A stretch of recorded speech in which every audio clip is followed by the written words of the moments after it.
آج میں اور آپ اکثر رزق کی وجہ سے پریشان رہتے ہیں. یار کیا کریں گے؟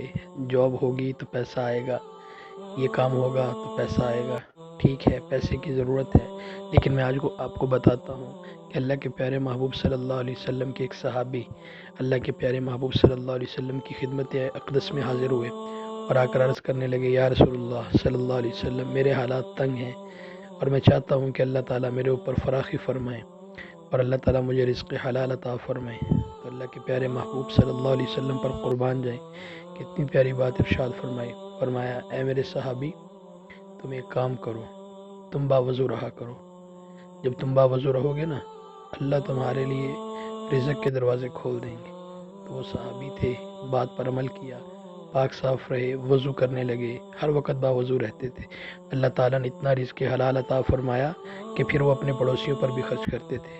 تو ہم بھی یہ عمل کریں گے، اللہ ہمیں بھی نوازیں گے.